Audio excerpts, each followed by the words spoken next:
Hello everyone, welcome to the review of Unit 3 Mad Truckers.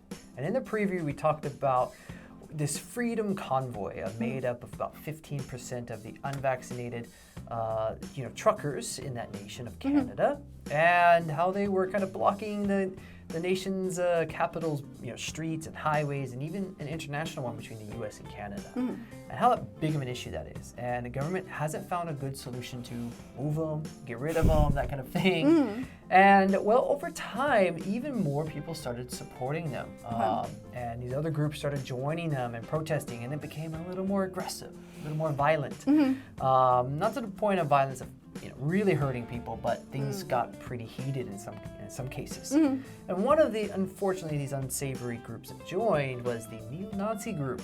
And there was a lot of accounts of intimidation, waving Confederate flags, which is Americans. It's weird. Strange in Canada. As well as swastikas, which is, of course, is the neo-Nazi symbols and other things like that. And there's also been some copycat groups all across the world, and some popping up in Australia and as well as New Zealand. Intimidation. Intimidation. Copycat. Copycat. Where they're trying to protest and move against the government's strict crackdown and limitations on the freedom. Because these people in Canada, this freedom convoy, were calling for the removal of Justin Trudeau and the dissolvement of the government and a lot of these outlandish things that were never going to happen, unfortunately. Well, I should say fortunately. Fortunately, yes. Now, a lot of people were polled and surveyed to see what they thought about this going on in Canada, and showed their disapproval. And one commenter actually said that standing up for your rights and freedom without bearing the responsibility, it doesn't make you a freedom fighter. It makes you an adolescent. Adolescent. Adolescent. I happen to strongly agree with that. You can express your freedom and things, but there bears a responsibility. You can't just, freely do whatever you want.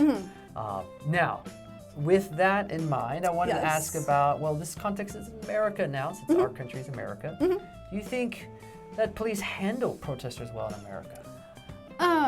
Sometimes. Sometimes. I think it often depends on who is protesting. Yeah. Which state, which city. Yeah, so where it is, and often the color of the people's skin. So there's lots of issues in America. But there have been a lot of big protests recently. There's actually a convoy in Washington, D.C. right now. Oh, wow. And they're circling the Beltway 495 around D.C. and trying to kind of emulate the Canadians, but being very unsuccessful. So that's kind of fizzled out. But other big protests, there were lots of big protests due to COVID and the regulations, and lots of big protests with Trump and after he got elected. And those were mostly fairly peaceful, I think. Sometimes with some protests, maybe they don't go far enough to shut them down, because there have been some violent incidents of conflicting protesters, so protester versus protester on opposite sides. And so it really depends on the situation. And I think in a lot of cases they do not handle the situation well.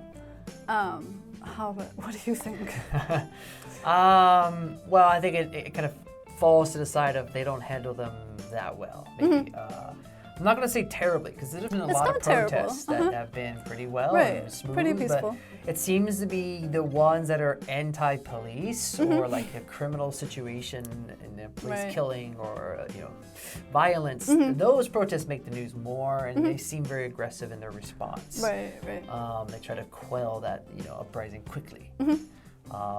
And so overall, I think America does okay. I've been involved in only one protest, and it was, we walked the streets towards the Capitol. It was based on this Texas immigration law change.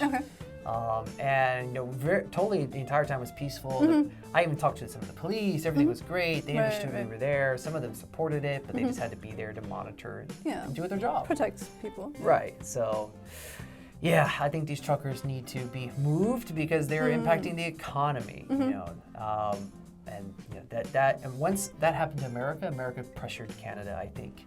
Let's move these people. So there's been some strict reactions from them. So, all right, but that's it for our review. We'll see you on the next one.